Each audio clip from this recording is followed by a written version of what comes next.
One of the things I remember from my bedroom when I was a child was I had this dresser over in the corner of the room, and all your clothes there or whatever. But on the top of the dresser, you always got to figure out what goes there. And for me, what went there was trophies.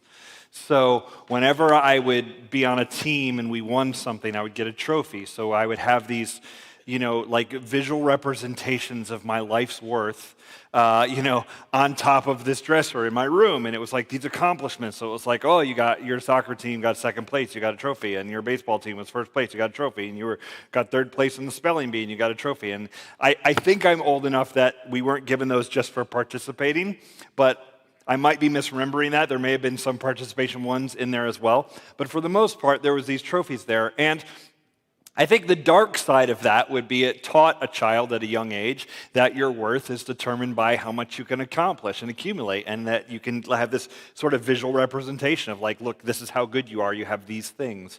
And maybe I learned that at an early age. And I don't think I'm alone in that.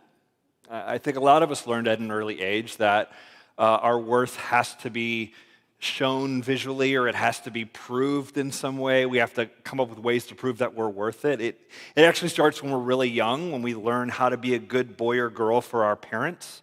And we're like, I'm worthy of their love. We may not say that out loud, but we'll try to prove it in certain ways. We'll try to prove how worthy we are to our teacher. If I get these grades, then I'm a good student. And that kind of follows us through life. There are these moments where we try to prove that we're worth it, that we're worthy. If you look at a dating profile on Match or one of those, there's all the things on the dating profile are set up to show that you're worth it. They're like, look, I'm a fan of The Office. See, I have a sense of humor. And I like hiking. See, I'm outdoorsy and athletic, kind of, or whatever. Like the things we put on there are all ways of saying, I'm worth it. And don't you see that? We do this with employment, right? We go to a job and we have a resume and we talk to employers and we go like, look, I'm worth it. Look at all the ways that I'm worth it. This is my trophy table of accomplishments, and this is what value I'm going to bring to the company. This is how my worth is proven. And even as adults, we're still trying to prove to our parents that we're worth it, right?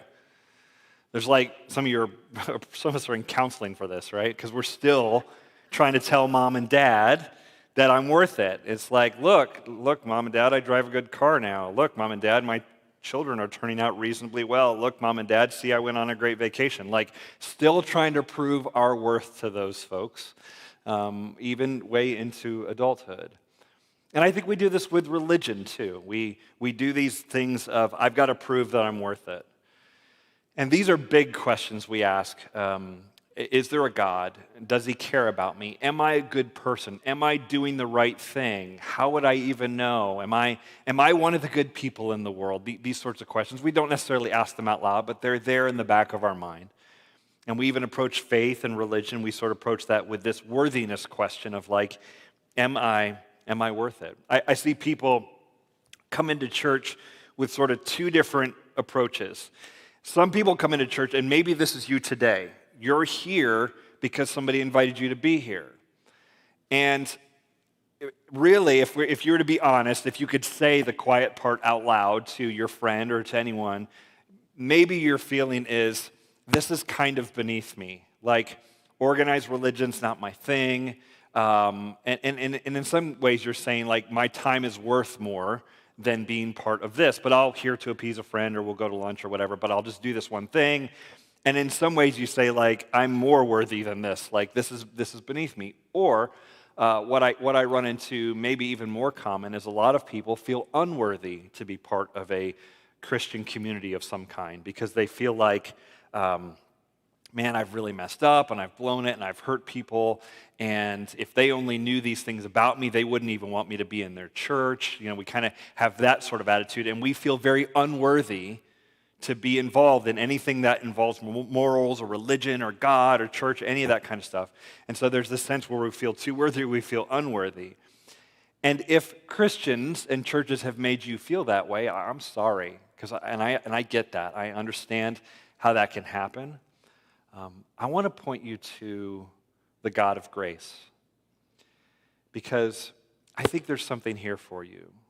And I think worthiness and that, am I good enough and all that kind of stuff. I think that can be actually approached a different way, and I think there's something very good we can learn here from God, and hopefully it'll help undo some of the bad things we've learned along the way. Luke chapter 7, we've been following Jesus around as he walks around the Sea of Galilee teaching people. And we come to the beginning of chapter 7 this week, and he has a conversation with a guy, and it very much centers around worthiness. So I want to read it to you. Luke 7, we'll start with verse 1. Let me just read you a couple verses. After he had finished all his sayings in the hearing of the people, he entered Capernaum. Now a centurion had a servant who was sick and at the point of death, who was highly valued by him. All right, couple things. Jesus has been teaching around the Sea of Galilee. He goes back to Capernaum. He's already been at Capernaum. We've talked about it in weeks past. This is a fishing village on the north side of the Sea of Galilee. This is where Peter was from. Jesus cast out a demon in the synagogue there. There's a miraculous catch of fish just outside of Capernaum. There's all that sort of going on. This is kind of home base for him in his teaching around the sea. He always ends up back at Capernaum. And so he goes up there, and there is a Roman centurion who wants to see Jesus. Now, when you hear Roman centurion, and when Luke is mentioning that this centurion is there, you have to understand that for that audience, hearing this in the first century, this centurion equals not Jewish. He's not one of us. He's not an Israelite. He's not our people. The Romans conquer Israel like they conquered a whole bunch of the ancient world. And then they set up an army to rule over the people. And they set up governors and prefects and all these people. And the conquering army, people like centurions, are leaders over soldiers. And so the Jewish attitude towards these guys is not good. They don't like them. Like, think about how much we would like if someone conquers our country and then sets up rulers around and various military. I mean, you see that all over in the history of the world. When someone gets invaded and conquered, the occupying military is there and people resent them. And they just hate them. And that's how people would have felt about the centurion. The Jews would have felt that about the centurion. Well, what we know about the centurion, so he's not Jewish. He's this Roman, they would have considered like a pagan, right? He's this Roman guy, and he's got a servant who's really not doing well, and it says that the servant is highly valued by him. Now, at our most cynical, we would read that as slave, and we would say, well, of course the slave is highly valued by the centurion. That's his free help. Like, of course he values him. That's the help. That's all, and we read it sort of that way. But that's not necessarily the case. In the first century, indentured servitude is a thing. You didn't have credit cards to go into debt, so you could voluntarily enter something like slavery to work for someone to pay off debts, possibly. So maybe there's something like that going on. And maybe this guy values him for his financial worth to this guy, but maybe it's also possible that the centurion values this servant, highly values him, because he just likes the guy. He just thinks this is someone that's important, and he cares about him. There is precedent for that kind of thing in the ancient world. So we see that, verse 3, see what happens. When the centurion heard about Jesus, he sent to him elders of the Jews, asking him to come and heal his servant. And when they came to Jesus, they pleaded with him earnestly, saying, "He is worthy to have you do this for him, for he loves our nation, and he is the one who built us our synagogue." All right, so the centurion knows Jesus is a rock star rabbi. He's heard of Jesus. If he's around Capernaum, he probably heard about it when Jesus went to that synagogue and cast out demons. Or maybe he was there kind of observing from the outside. Or he heard about Jesus healing Peter's mother-in-law, different things that had gone on around there.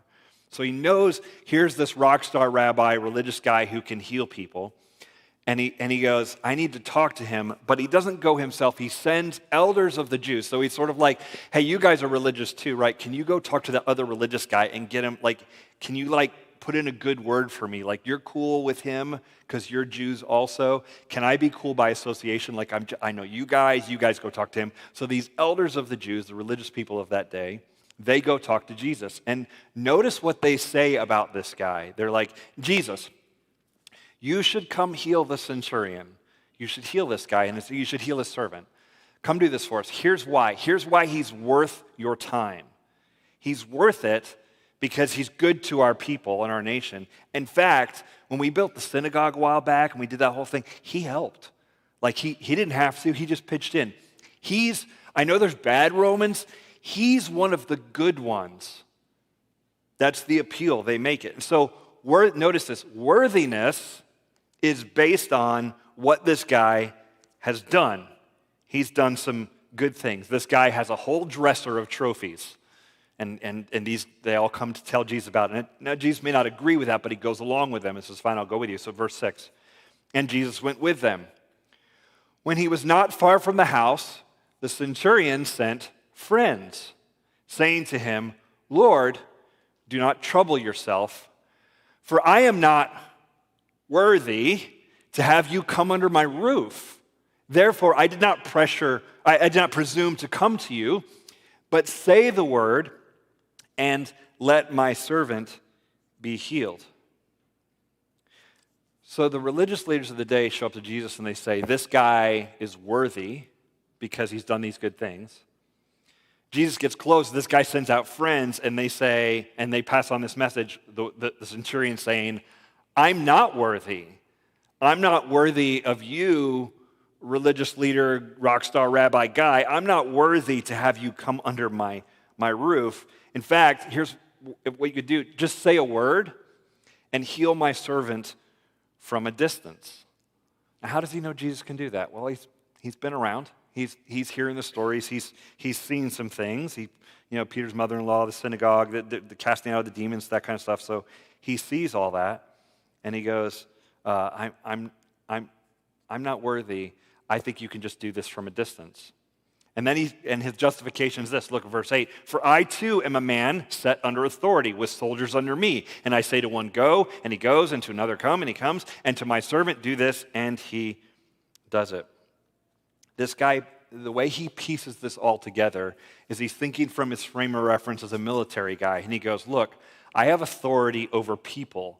I can tell soldiers where to go and what to do, and I can tell servants, and I know what that's like. And when you tell them, they go do what you need them to do. I recognize you, Jesus, as someone who has that kind of authority, but over sickness, over nature, over demons, the spiritual world. I see you having that kind of authority too. So my guess is you can just say something, and this is going to work.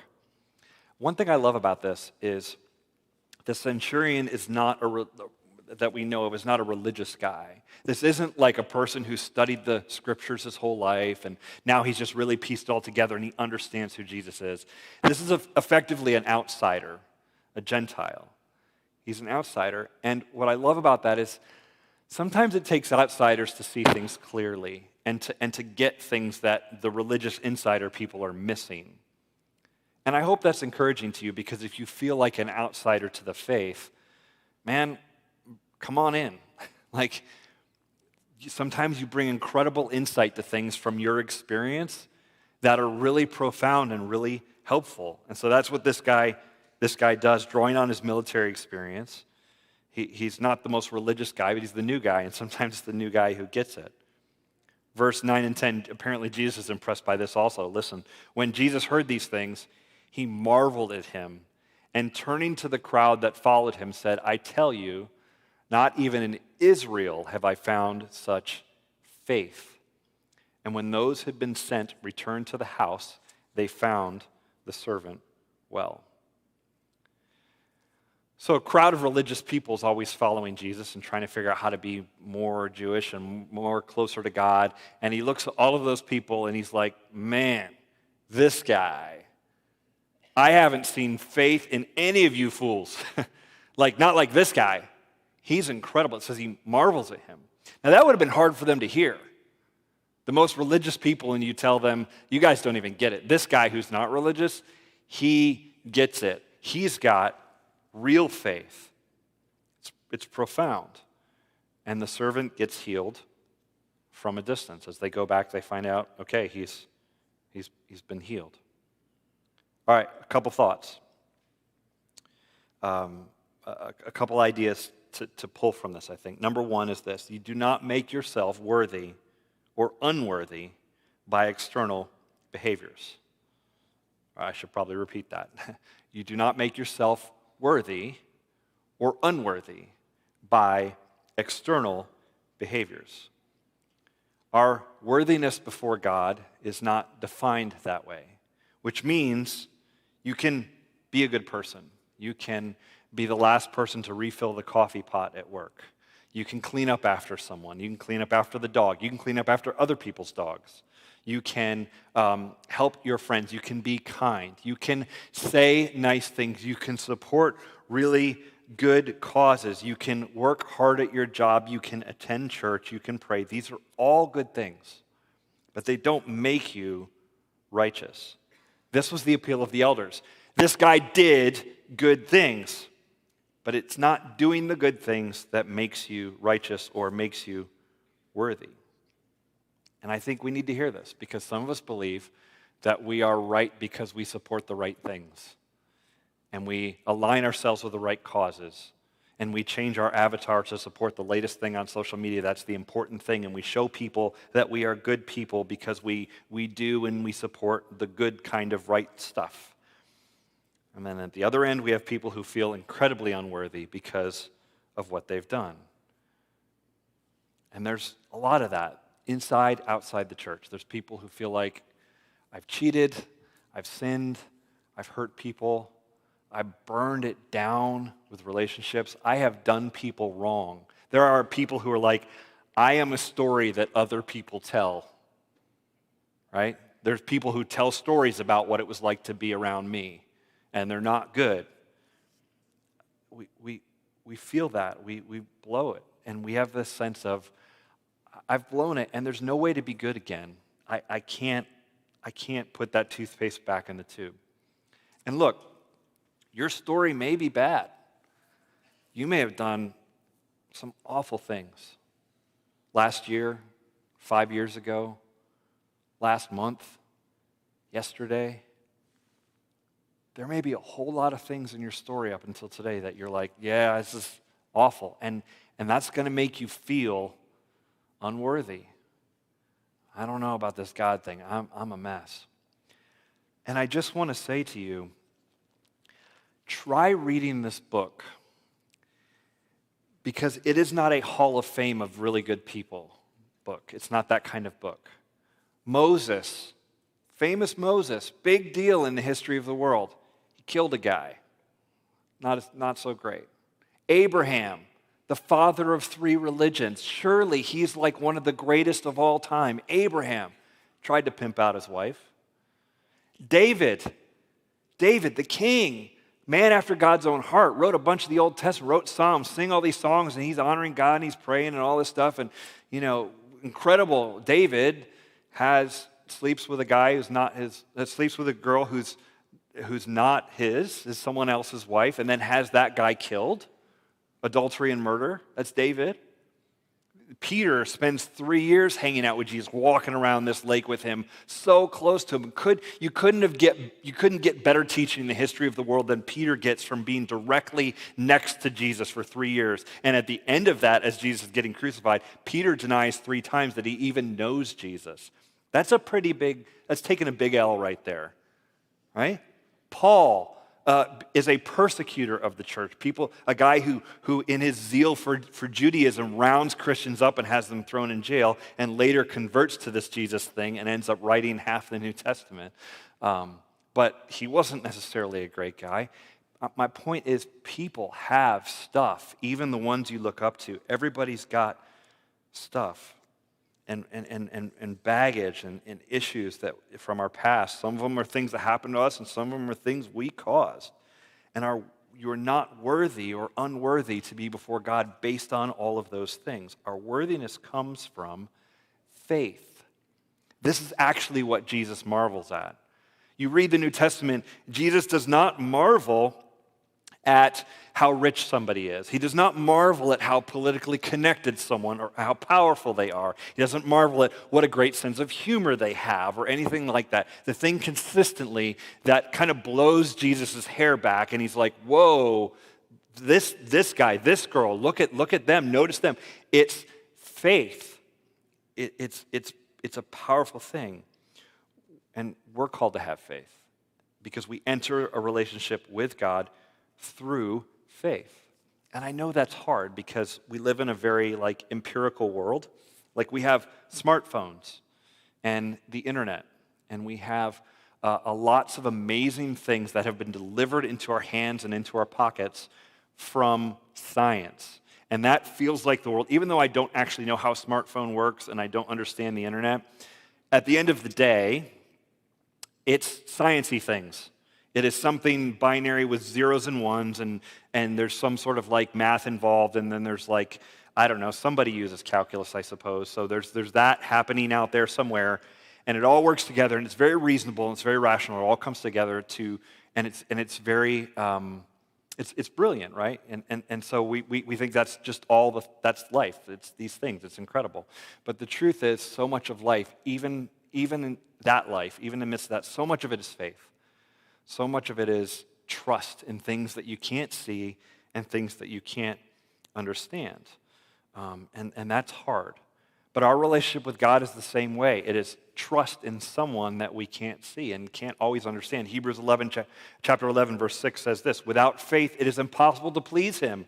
For whoever would draw near to God must believe that he exists and that he rewards those who seek him."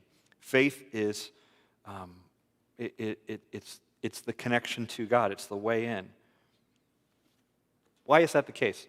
I mean, if God wanted to be in a relationship with us, if he's all-powerful and we're not, and there's going to bridge that gap there and we're going to be in a relationship with our Creator, he could have done it another way, right? Faith, why faith? He could have done a contract. God could have shown up at your door at age, 21 or something and been like, all right, are you with me or not? Let's sit down at the kitchen table. I've drawn up some things, and I'm going to have you sign here, here, and here, and now you're mine. You're with me. I'm God. You're my creation. We're together. You're my child. We're done. Contract. Could have done that. He didn't. He could have sent you an invite to be part of his team through an owl to your house at age 12. He could have dropped that on you and been like, do you want to be with me? And you'd be like, yes, this is the way it works, God. No, he doesn't do any of that. What he does is invites you to know him through faith. He comes as Jesus. He comes to earth and walks earth. And then he had people write it down so we would know what happened way back when. And it's in print and available for us to see now so that we can interact with it thousands of years later. And we can know and we can read it and we can believe. But you have to have faith. You have to trust in something you can't exactly be sure of. And the reason why faith and trust is so important there is because that's the way relationships work. It is. All relationships are built on some level of trust and faith. I've been married 24 years. You would think I am completely certain that I am loved by my wife. I think I am. She tells me that I am. But do I actually know? There's concrete behaviors that I can observe that she does. So I'm like, okay, I think she loves me. She does these things or whatever. But I'm not in her head. I don't know. The relationships, this is the way they work. You have some level of faith and trust in the unseen and the unknown. And the same way our loving relationships with each other rely on faith, it's the same thing with God. We trust him and we have faith in him, even though we don't know how it all works and it's not always concrete. So we enter a relationship through God the same way, through faith, which means we give our lives to him, we're baptized in him, we're actually water baptized into Christ, which is a step we take by faith and go, I trust in you, I'm going to follow you, you're going to wipe my sins away, I'm going to start fresh, and we are born again. That's what happens in baptism, and he will make us righteous, and he will make us worthy by faith. But not just any faith. Number 2 is this. It's not the strength of your faith, but the object of your faith that matters. You can believe things very strongly, really trust in ideas, and they can be terribly wrong. Hitler believed in things very strongly, and a lot of people died because of what he believed in. It matters what we believe in. And I know we live in a pluralistic society, so there's a lot of ideas out there, a lot of ideas and ideologies, and there's a lot of competing ideas. And we used to argue about them. We used to, if your idea is different than my idea, it'd be like, well, I'm going to try to make my case better, and I'm going to sort of learn to debate better, and I'm going to have a more winsome argument. I'm going to try to win you over with my ideas, and then you would try to do the same thing on yours. And that's how we did it. We would try to have competing ideas, and we'd try to get other people on our side. And I don't know when we stopped doing that, if we stopped teaching people how to do that. But we've sort of slipped into this postmodern thing now where like every idea is okay. And we kind of sidestep the truth by saying it's your truth or my truth. So we just sort of say like it's not the truth, it's just whoever owns what. And we try to say with a straight face that competing ideas and opposing ideas are both true. We try to say that completely different worldviews that are opposite of each other are both completely good and true. And I think it's nonsense. Believing strongly is powerful, and it matters what you believe in. Some ideas are better than others. But it matters how strong you believe in something, sure. Strong belief gets orphans adopted in India by Mother Teresa, and it also gets buildings knocked down by airplanes in New York City. Strong beliefs matter, but it definitely matters what you believe, the object of where you are putting your faith. That's the thing. Now, our culture says otherwise. Our culture will tell you that it doesn't matter what you believe in. The point is that you really believe. I saw this, and I hate to bag on this movie because it did a lot of good things. Okay, so the movie Prince of Egypt came out in 1998. For DreamWorks to take on a biblical story and not completely mess it up is impressive. So there's a lot about the movie that they get right. And it's a little like, wow, they really went there. They went for a biblical story, and they did it pretty well. But if you remember, and I remember this at the time, and I was just thinking of it as I was writing this, there's a song, it's kind of the song from the movie, When You Believe, and I just want you to notice what it says about belief in the story. So here's verse 1. Many nights we prayed with no proof anyone could hear. Okay, I can get along with that. In our hearts, a hopeful song we barely understood. Now we are not afraid, although we know there's much to fear. I like that. It's the definition of courage. Okay. We were moving mountains. Whoops, were we? Okay. Long before we knew we could. Ooh, oh, yes. Here's the chorus. There can be miracles when you believe. Yes. Though hope is frail, it's hard to kill. Who knows what miracles you can achieve when you believe? Somehow you will. You will when you believe. Yeah.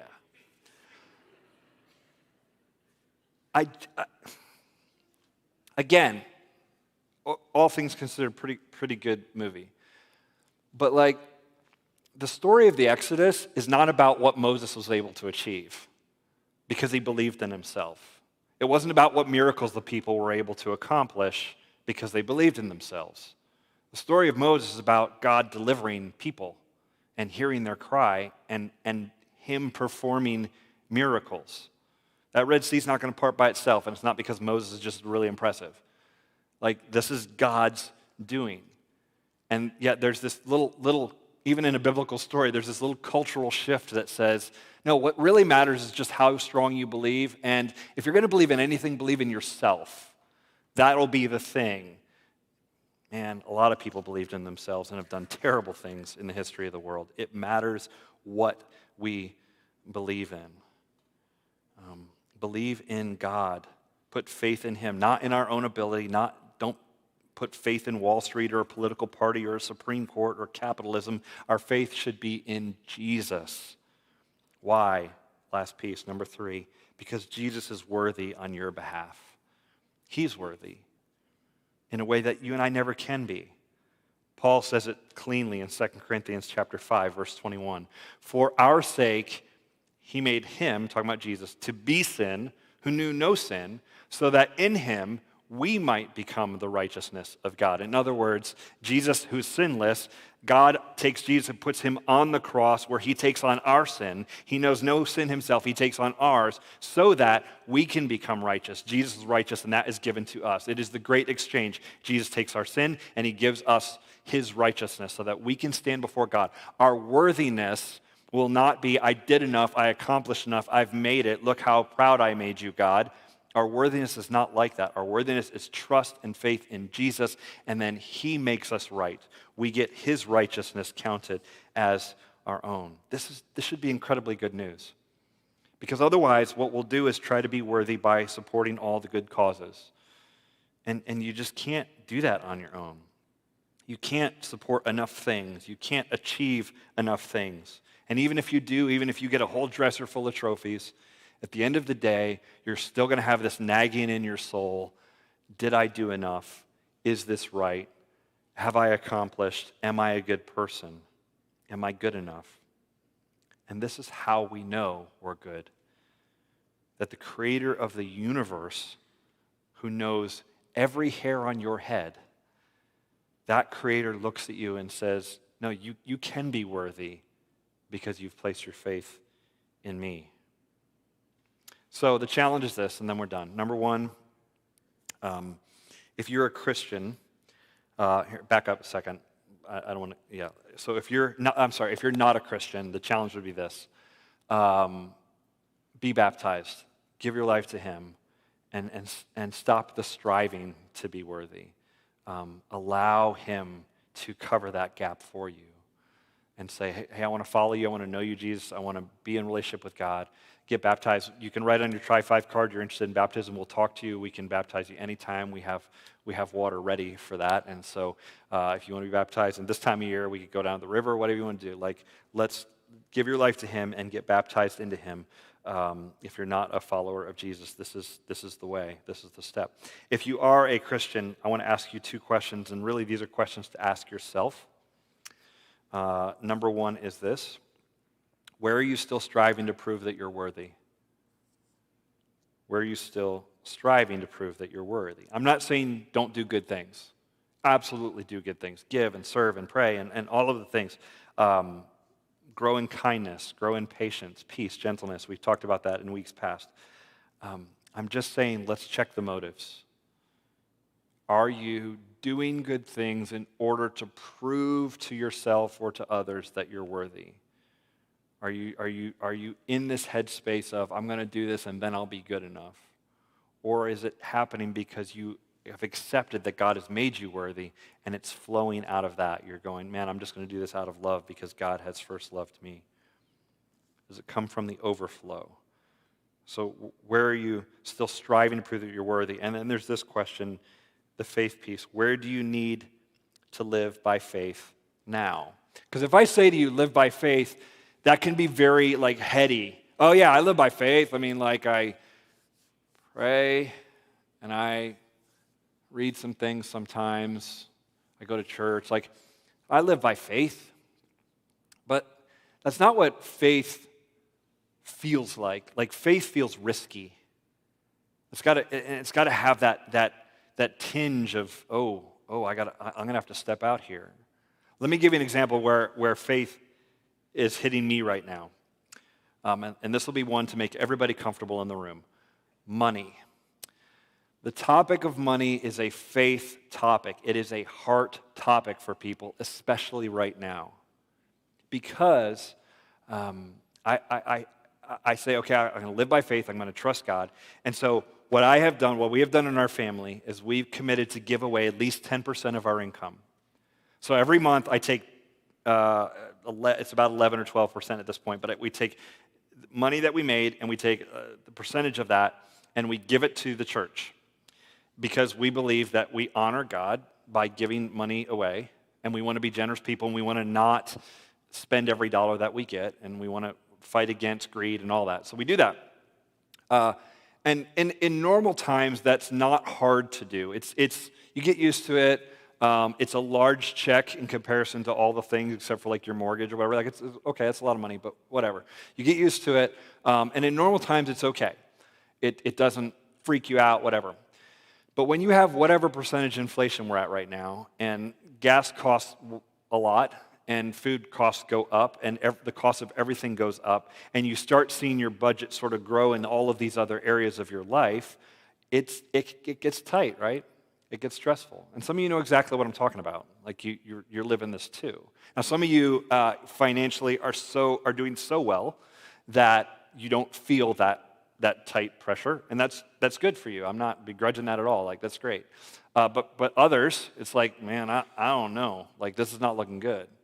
And the temptation here would be for me or for any of us to go, I'm not going to give generously to the church or anything because it's just tight right now. And God helps those who help themselves. One of those things we say that's not in the Bible, but we say it, and God wants me to take care of me, and I'd be irresponsible if I don't, and I got to eat, and and I get all of that. I get that temptation, and I get that pressure. But I also think this is the point where faith is challenged. We made a commitment as a family to give money away. And you make your commitments, and then you have to allow your commitments to make you, to shape what you actually do. And when you do that, you're stepping out in faith. Is it risky? Kinda, yeah. Is it scary? It can be. There's fear in all of this. But the challenge is to continue to be generous as a step of faith. That's what faith feels like. It's not just a head thing, but it's like no, I'm going to take action with this and do something. And that can be really, really scary. Hard times, when things get rough as a culture, when financially you lose a job, a relationship breaks up, whatever, when you go through hard times, the reality is hard times are good times to learn to practice faith and trust. It's in those hard moments that we look to God and go, help me. I need to lean on you. The roots will go deeper during the drought. And I think maybe this is that kind of time for you. And maybe, just maybe, God's going to use this time and this season to drive your roots even deeper and to be able to draw from resources you didn't even know were there. It's my hope and prayer that as we live by faith, this season deepens all of us. Let's pray. God, thank you for the opportunity to live by faith. It doesn't, I think if we're honest, a lot of times we say we want to live by faith, but we don't really. We want to live by certainty. We want to live by 401ks and health plans and secure jobs and secure industries. And we want to live by, all the things that we can control. And even in the modern world, life doesn't necessarily work that way. And so, God, I pray that in the dry season that we dig the roots even deeper, that we go down and search you out more, that we live by faith even more. God, I thank you for making us worthy, that we don't have to, that we're not too good for you and that we're not good enough, but that you give us righteousness. You make us right on the cross. I thank you for that we can know you and be in relationship with you.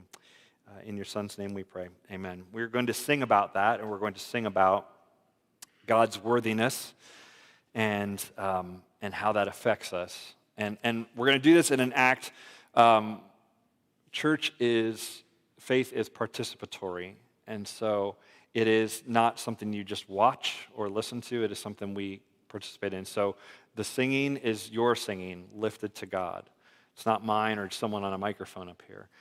It is ours as a community. And communion is something that we do together. We take bread and juice that represents the body and blood of Christ. So you're going to have the opportunity to walk out down front, take that bread and juice, and remember that what Jesus did to make you worthy.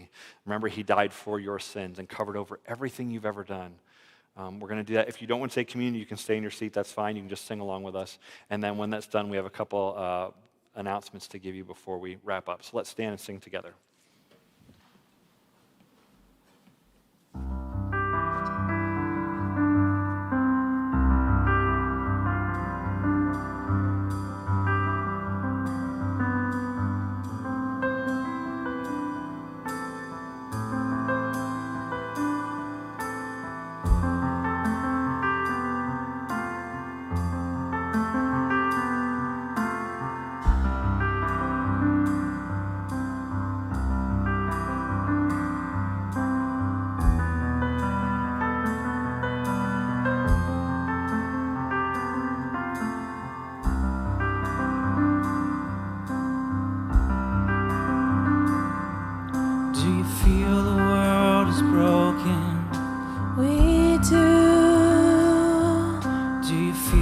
shadows deepen. We do. Do you know that all the dark won't stop the light from getting through? We do. Do you wish that you could see it all made new? We do.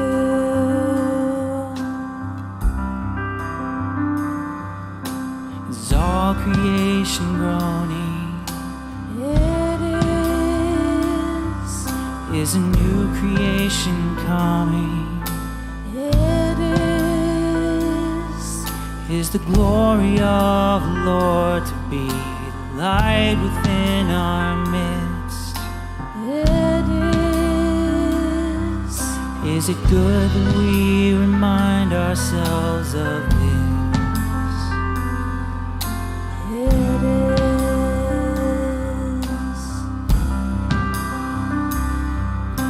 Is anyone worthy? Is anyone whole? Is anyone able to break the seal and open the scroll? The Lion of Judah, who conquered the grave. He is David's root and the Lamb who died to ransom the slave. Is he worthy? Is he worthy of all blessing and honor and glory? Is he worthy of this? He is.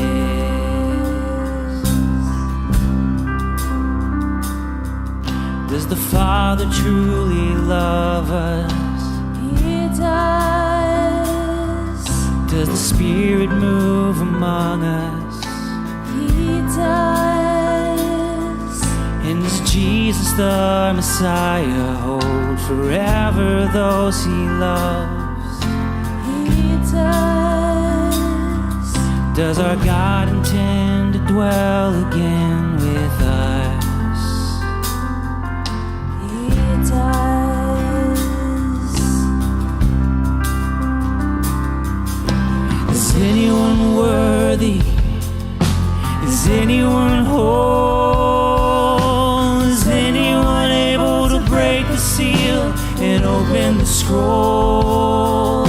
The Lion of Judah, who conquered the grave. He is David's root and the Lamb who died to ransom the slave.